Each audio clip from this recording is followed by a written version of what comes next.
We move voluntarily to feel good, we move to get stronger, we move for peace of mind, and some of us move involuntarily, repeatedly. Hello and welcome to Tick Fit the podcast, a podcast where we discuss all things movement in both the exercise sphere and in life with Tourette syndrome. This is a platform to discuss Tourette syndrome and its effects on our bodies. We'll speak with movement professionals where we can advocate and educate about Tourette syndrome, while the Tourette community can benefit from the expertise of these individuals. We'll also speak with professionals about Tourette syndrome and other tic disorders. I'm your host, Raquel Cunningham, and I've been on a quest for the past 2 decades to discover the connection between movement, exercise, and our ticking muscles. This is not meant to diagnose or treat Tourette syndrome. There is no cure for Tourette syndrome. We are here to advocate and educate about Tourette through conversation, and anything in this podcast is for informational purposes only. Please always consult with your doctor before beginning any exercise program to make sure that it's right for you. Hey, everybody, welcome back. Today, I wanted to talk about the sensory input on our bodies when we are rediscovering movement. Maybe you haven't been exercising for a while and you're just getting back into it. Maybe you're bored with your workouts and you're looking to mix things up. But in a time when the world is so digital, where we are overstimulated and over bombarded with all of these visual inputs, we've kind of lost tactility a little bit. Well, as we've gone backwards with our ability to, sense the world, with buttons and phones and cords and CDs and records, where you could actually like touch something and make it happen. As we've gone backwards with that and kind of lost those senses, well, we're understanding more about our senses. We're understanding more about touch and fascia and muscle tone and different ways that, the workout world has launched with so much information and to how to piece all that together. How do we, as people with Tourette syndrome, fit into that, where we're kind of rediscovering touch and movement. And, part of that plays to our distress tolerance. Maybe you don't like being touched. Maybe you don't like getting massages. Maybe you have a hard time holding weights. So something to look at this broadly, and this was actually helped brought to light by the namesake Luke, wonderful athlete. And I'll explain more about him in a moment. But what I want you to take away from today is to just remember Luke.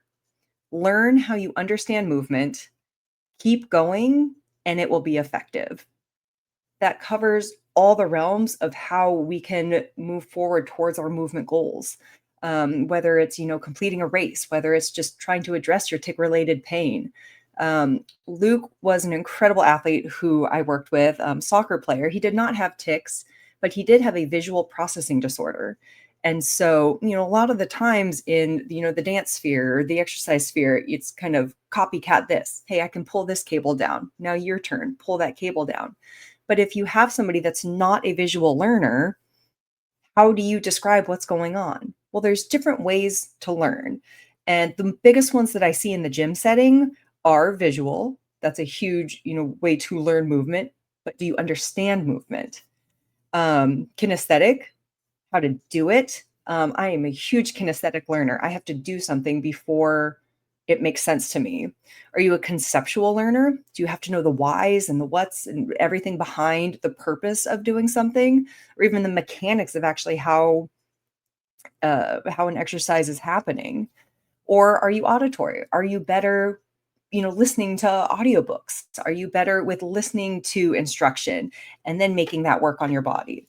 So those are kind of the big four that I see in the gym. Academically, I don't know. I'm not an educator. I'd love to hear from some educators to really hone in on the different ways that we learn. But when you learn movement, when you learn exercise, how do you understand movement?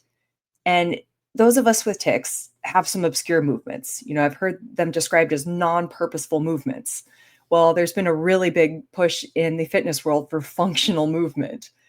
We need to talk. Everybody has to, get on the same page here with some multidisciplinary perspectives for how to individualize something that has involuntary, non-functional, non-purposeful movements. There's a lot to unpack there. And this young, amazing athlete really helped make me a better coach. We explained movements on his body in feels, in sensations. We did a lot with kettlebells. Those who have been following me know I love my bells. But when you swing a bell, when you're working with momentum here, it's going to shift you side to side. There is a lot of visual demonstration when you do something like that, but you've got to understand the concepts. You have to understand momentum, which is a more elite level of training. Everybody can get there, but you've got to go through the basic foundational movement patterns first to get to momentum work. But as we would swing the bell, I could see that his feet were rocking back and forth. So I could tell him, do you feel what's going on with your toes? Do you feel the pressure in your heels versus the pressure in your toe? We talked about foot rooting. And as soon as he felt that root, all of a sudden his hinge got better, his swing got better, and everything started to conceptually make more sense. So again, why does that apply to, first of all, everybody, not just the ticking community, but anybody that is pursuing movement, exercise, a life of health, a life of longevity? It's so important to understand how you understand movement. That can be empowering too. You can ask your coach, you can ask your PE teacher, hey, can you tell me, can you say more things to make it make sense? Or can you show me? I heard everything you're saying, but I need to see it. Or maybe you're kinesthetic, like myself. Like, I just got to try this and let's figure out how to do this. I even realized that I was a kinesthetic learner back in high school in my AP chemistry class, where all of a sudden I just couldn't get it. And one day, went into an empty room in our house and just sat down and just practiced the problems over and over and over. I even redid the same problems over and over and over until I started to understand and see how it all worked together. Fun story, when we had a test for that chapter, I set the curve. As a C- student in a Chem AP class, I set the curve on a test after the kinesthetic, like physical doing of conceptual chemistry problems. I'm a kinesthetic learner, both academically and in the movement physical world. And I wish I knew that back then. I just have to physically do something over and over and over to make it make sense to me. And so I encourage you to discover how you understand movement. So I sometimes can use movement and exercise interchangeably, but your workout can be whatever you need it to be. If you want to create a specific adaptation, then yes, we need to do progressive overload to get there. But if there's days like my workout today, I wasn't into it, but I needed to get it done. I hadn't been able to get a workout in for 2 weeks. I could feel myself shifting. My clarity was not there. Put on a timer and just got it done. And metrics cannot give you any sort of measurable shift or measurable data on your mental shift. Like, we don't know what that looks like. That's such a personal sensation and revelation for how you feel after a workout. And it can feel different. It doesn't always have to be the happy endorphin high. For me, there is such clarity after a certain threshold of a workout. Personally, after a yoga workout, I don't get that mental clarity. I might get a lot of relaxation, but I don't get the mental clarity. For me, there has to be like a physical threshold that I push through, or there has to be a certain amount of physical input on my body to get that mental clarity. And that could be from running, that could be from lifting. But that's me and my tics and my fitness and my goals. And if you just remember Luke, learn how you understand movement, keep going. There's the progressive overload consistency part, and it will be effective. There's the goal, whatever it is, whether it's aesthetic, whether it's to get out of tic-related pain, whether it's to just learn a new movement, whether it's to be able to go hiking with your friends and be able to talk while you're hiking. You've got to just keep going to create that adaptation on your body. Humans are very unique in that we can choose our adaptations. Again, how does that play with the ticking community? Our bodies are adapting to our tics, which are involuntary. That doesn't take away from the fact that we can choose voluntary motions on our body. You can choose to go for a hike. You can choose to take a dance class. You can choose to go lift weights if you find a coach and you like their program that they have going on. It's taken me about 20 years to put this question together. But the big question I have that I'm chasing, that everything about TickFit is about, is to what extent can neuroplasticity, driven by voluntary movement choices, affect tick urge, tick intensity, or tick frequency? It's a big question. Neuroplasticity is the body and brain's ability to adapt, to create these new neurons. I love neural art. I do. There's a ton of it out there. There's a couple really incredible, what do I call them? Neuro artists that do, beautiful pictures of the brain and maybe what's going on inside, with watercolors and all of these gorgeous things. In our house, whenever we're learning a new skill to kind of break through that frustration, we call them brain bridges. How can we build this brain bridge? And that's actually what it looks like when new neurons are connecting. And that's, neuroplasticity in its simplest form there. But again, the question, to what extent can neuroplasticity, driven by voluntary movement choices, affect tick urge, tick intensity, or tick frequency? If there is some outside influence that can help any of those three categories, right? It's never just going to make the tics go away. That's not an achievable thing for, what this syndrome is. But is there a way to reduce the tick urge itself, which would be amazing? The tick frequency, just less times throughout your day, even if it is still an intense tick, if it happens less, is that more helpful for you to get through your day to day? Or can it reduce the tick intensity itself? Maybe the frequency is still up of whatever that tick is, but the intensity is less. I have found that to be true with my stomach bracing tick. It's still incredibly frequent, but the intensity has dropped so much. No conclusive evidence to why. I would love for one day to have a gazillion different studies on physiology and tics. I think we have so much to learn from our community about the whole human condition, not just about Tourette syndrome, but the whole human condition and the brain. There's so much that we can learn and offer to the world through our journeys and through our stories and our relationship with movement that I think everybody can pull from and everybody can relate to. So I referenced this athlete, Luke, who really made me a better coach. He really taught me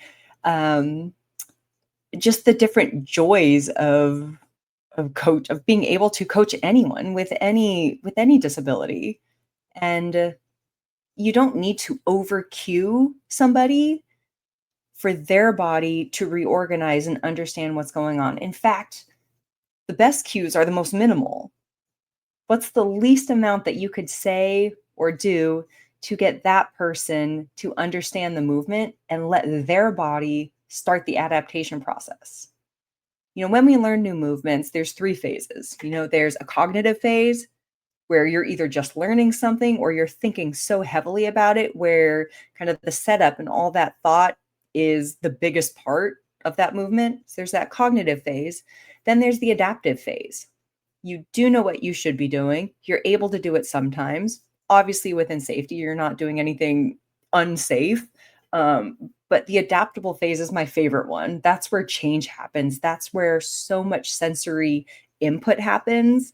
That's where you can work on your distress tolerance.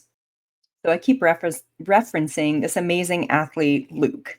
And he really left a lasting impression on me on the joys of being able to coach anybody through anything that they're dealing with, whether it is a neurological condition, whether it's a disability, being able to help somebody achieve their goals and teach it to how they learn it. That's not accommodation. That's teaching to how somebody learns. There's too many people for all of us to just learn one way. That's what makes the world interesting, is we learn differently. We can talk differently. We can coach differently to each person's needs. And you can learn from different coaches. Even if they coach in a way that's not your strength of learning, you can still grow that and build that. Maybe that becomes a little more heady of a workout for you, where you're trying to piece together new things. And your workout can be whatever you need it to be. If you can handle that, if you have the bandwidth for that, there's more to learn. I always encourage people to have different coaches, to understand different inputs. It's for this reason that I highly encourage you to check out the work of any guests that we have on the podcast. Any of these guests that come on here, some with tics, most without, but understand movement, understand how to coach, understand the different dynamics that each person has on their body. And there's different training styles, there's different learning styles, there's different cues for each one. And I cannot reiterate enough, we cannot choose to stop tics, but we can choose the movements that we do put on our body. And perhaps there's a stronger influence on our tics than we realize. Again, this leaves us with that really big question that's taken me 20 years to even put together the question. To what extent can neuroplasticity, driven by voluntary movement choices, what effect does that have on tic urge, tic intensity, or tic frequency? A lot of that's going to be subjective and up to you. But when we separate the categories out like that, when you have this freedom to choose different movements, and you also have to like what you're doing. At first, nobody likes something that they're not good at, but you shouldn't be miserable during your workout. There's too many different ways to work out where, it can be very specialized courses, or it can be very general. Do you just want to hit your whole body, hit all the 7 major movement patterns? Do you like HIIT workouts? Sometimes those actually really increase my tics. And I actually don't see my body adapt under HIIT workouts, under these anabolic, if the whole workout's anabolic, my body actually goes into more of a stress response. I do great with a strength workout and a metabolic finisher, but that took many years for me to realize and understand that. So let's go through a quick example here of we'll pick one exercise, and I'll give you different examples of how somebody in each of those 4 big categories, there might be more, but of those 4 big categories, and we all have all of them to some extent, but usually there's a very clear strength, the one that everybody defaults to of their own learning capabilities of a movement. So let's take a lat pull down, right? You go into a gym, a lat pull down, there are these big muscles on your back, your big wings. Your lat's actually very difficult to just isolate and flex without input. So, I could ask you to flex your bicep, and everybody knows that they can tighten their arm and palpate and feel that their bicep has contracted. Your lat's actually pretty difficult to do that unless you've actively worked on it. So a lat pull down is helping to pull your shoulder blades on the back, pull down, and actually internally rotate a little bit because of where they start and where they finish. So if you see that big long bar at the gym hanging up overhead that you pull straight down, you can do a wide one where the bar is long and you're grabbing way out to the side. You can do a reverse lat pull down where you rotate your hands to your face and you still grab overhead and pull straight down. You can do a narrow pull down where your palms are facing each other and pulling straight down. You can do a single arm. There's a gazillion variations. So let's take a wide grip pull down. We'll use that because if it's your first time going into the gym and you see that long bar there, chances are you're just going to grab it in a wide grip and just pull straight down. So as a visual cue, somebody could walk over, you grab here. They might actually show where you put your hands. Do you put it really close to where the cable is? Do you put it all the way out to the side? You have to honor what your anatomy is, but you might actually be told, put your hand here. Sometimes there's etchings in bars, and you can kind of use that as a visual guide. That's why they're there. If you've ever seen a barbell, a bench press bar, there's etchings all over it. And that's to kind of help you figure out your hand placement. So visual cue, go over, grab here. Do you see the etching? You're going to grab 1 inch inward from that etching, and you're going to pull straight down. You can visualize in your mind your shoulder blades pulling down into your back pocket. Visualization is an incredibly powerful cue. That's still something that elite athletes do. Simone Biles, Michael Phelps, they all talk about visualizing it. I forget his name and I feel terrible about it, but the pommel horse guy who won the gold medal and really amped it up at this last Olympics, Gosh, I feel bad. I forget his name. I will put it in the show notes, but you can see him out there. The pommel horse is a crazy thing. I actually have no idea. I cannot imagine what that feels like on my body. Again, because I'm a kinesthetic learner, I would actually have to try to hold up there and do the moves that they do.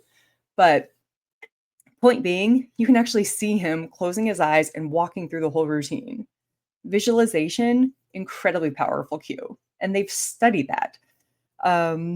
I say that so loosely. They study that. There are, you look at all the neuroscience magazines, and there's certain studies that they've done on the effectiveness of visualizing before an event and then the performance outcome of how that athlete did.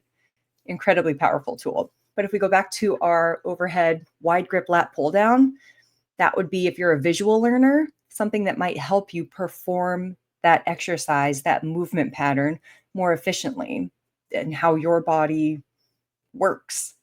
So if you are a kinesthetic learner, again, like myself, we'd walk over, I'm going to say pull down, and I might have you hold it at different portions and pull 2 inches down. Where are your shoulders? You have to pull them, continue pulling them down. Pull it down another 2 inches. Did your shoulders hike back up, or did they continue pulling down? Now pull it all the way down again. Practice that 5 times. Then let's come back and figure out if the execution of that movement was right for your body or not. And after doing it 5 times, I can see I have to smooth out that whole motion. As my shoulder blades and my lats engage, it pulls the bar down. The difference to that would be if you're pulling down and your shoulders are going up, hiking up towards your ears, you're working on a totally different muscle. So again, a kinesthetic learner, you're going to have to do it several times, and then we can understand what corrections, if any, need to be made. And can you feel on your body? Can you understand that movement based on your kinesthetic learning? Auditory. We can just tell somebody the way that I'm doing right now. You grab the bar, we're going to pull it straight down towards your chest. You can even extend your chest a little bit. That's that. They can go over, no, I'm going to grab this and I'm going to pull it straight down. Here's my ending point. If you're a conceptual learner, maybe it depends on how deep of a conceptual learner you are. You might want to start with the origin and insertion. Hey, your lat starts underneath your armpit, and it's this big, massive muscle that goes all the way down towards your lower back. So if you look at how these fibers run from this point to this point, when they contract, they get closer together. As they get closer together, that's what's going to pull your arm down and create this movement. If any of those resonated more than the others, maybe that's the type of learner you are. Go to the gym, go for a run, find a movement coach, look at some of the guests that we've had on the podcast and look at their programs and apply how you think you learn movement to their programs and actually see for yourself if that works for you. So what's the whole keep going part of this? Do you just do the same thing over and over? No, it's going to change over time, right? Every 2 weeks, you need to change some kind of a variable. There's a gazillion different variables other than just increasing the load. If you go back to one of the previous episodes, cover in detail, basically the whole spectrum of training. I think it's episode 9, how to make an exercise program with tic considerations. And in 1 hour, I try to basically discuss the entire spectrum of training and programming. We go over the overload principle. We go over all of the different variables. I do think for the ticcing community that the exercise choice is the most important variable for us. I think that's more important than the load, than the complexity, than your rest interval. It's that movement choice. Depending on what your tics are, if you're somebody that has the same few consistent tics that rotate, or if you're somebody that has tics that change 3 times every day, they change 100 times every day. If you have 100 tics a day, there are cases that are intense like that. Your exercise choice is still going to play a role in that. Maybe we do a sled push, something that's just maximal load all over your body, as opposed to, breaking it down with just doing your shoulder alphabet. If your tics change so much. But the point is, your exercise choice is something that you can choose. And I highly encourage you to open up to what these new feels can be on your body. I can't ever describe to somebody what it's going to feel like to feel strong. I can't describe to somebody what it feels like to have efficient movement. I can't describe to somebody what it feels like to be able to do, a kettlebell swing complex. But when you do it, it's this whole other realm of sensation on your body. And I'd love for you to give yourself that chance. Now let's apply this concept to swimming. I think swimming, first of all, is just a critical life skill. It's literally the difference between life and death if you are around a body of water. I have trained people in swimming all the way from coaching high school water polo, coaching high school swimming, all the way up to a Lux gym in New York City, teaching adults how to swim that were finally ready and able, wanting to learn that skill that maybe didn't when they were a kid. How do we apply this concept of remembering Luke? Learn how you understand movement, keep going, and it will be effective. How do we apply that to something like swimming? I also find that it's an incredible skill to teach breath work and just stress tolerance. There's so many benefits to what swimming can do. What if you're afraid of the water? What if you don't like being wet? What if you don't like clinging clothes on you? Here's a small step in helping you learn this skill. If you are a visual learner, somebody's got to stand on the outside of the water and show you what to do so you can see the whole thing. Maybe you can watch videos. There's a ton of great YouTube videos on learning how to swim. Maybe somebody has to get in the water with you and show you how to rotate and how to scoop and how to pull and how to actually side breathe. The water does something really, really cool that when you're cruising along, where your head should be breathing, if you're looking straight down, your air is to the side of you. Most people might be looking up and straight forward for air. Well, that's actually a high point of the water. If you think of a boat going through the water, at the very front, I think that's called the bow. I should know this by now. The front of the boat, that's where the water's the highest. And then it dips down a little bit. There's a little pocket there for you to slip your head into, and there's your air. Visually, what I would do with somebody, this was both visual and kinesthetic, I would be walking a lot along the side of somebody as they're swimming. Maybe we're just working on one side breathing. We're not alternating breaths on side to side yet. We're just working on right side breathing. So what I would do is walk a few paces behind them so that they would actually have to turn their head and look back, and it slides their head right in that pocket of air at the low point of the water. So they could spot me. There was something visual for them to do, but then it also gave them a kinesthetic feeling. Oh, it's so much easier to get my air intake and I'm not sucking up water there. So it was both a visual cue for them and a kinesthetic cue. And yeah, that's one little visual for swimming. If you're auditory, how's that going to work in the water? Maybe you can use tempos and rhythms and things like that. We can describe the tempo as like monkey bars when you're doing freestyle. If you're going stroke, stroke, imagine on the monkey bars, grab, swing, grab, swing, grab, swing. There's kind of that rhythmical aspect to it. So you can create some kind of rhythm for them to repeat to themselves, stroke, stroke, stroke. So they might have to do some of the auditory cues themselves.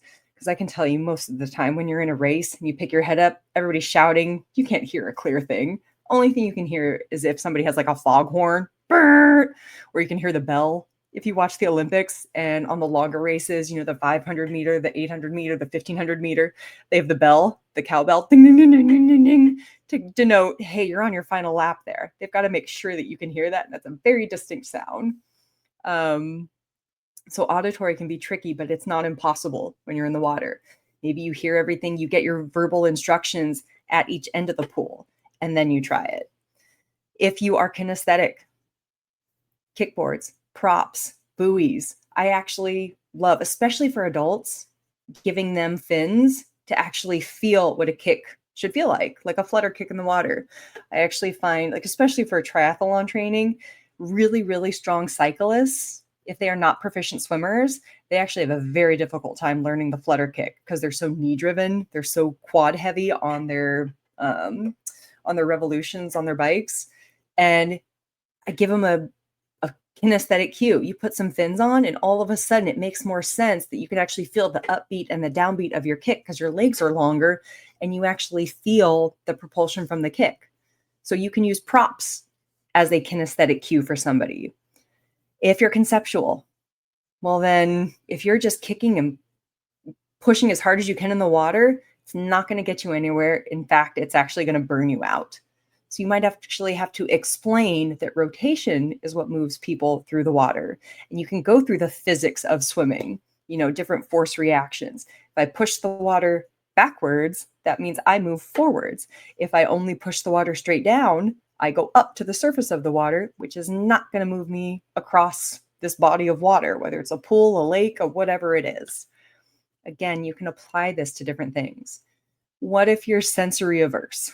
Well, that's slightly outside of my scope. You push that to the PTs, but I do find that adults that come to me that wanted to learn how to swim are overwhelmed by the sensory input of a pool. Not diagnosed with anything, but to wear a cap, to wear goggles. It feels strange to just be wet all the time and the splash of the water in your face when you're not used to that. Imagine trying to do your lap pull down and somebody's squirting water in your face. Like, it's very distracting. I find goggles to be a very distracting thing for adults, and you have to be okay with that. Understand that you'll get used to that over time. You can feel on your goggles, maybe it's the wrong goggle for you. But to get through all of those sensory roadblocks until you feel comfortable, your body has to feel safe in a movement before you can excel at it. If you're constantly fighting yourself and bracing and scared or nervous, you actually have to teach somebody how to float. That's the first thing you have to do in the water. How do you float? I can tell you, if you are nervous and tense, you're going to sink like a rock. There's a lightness to floating. There's a weightlessness to it.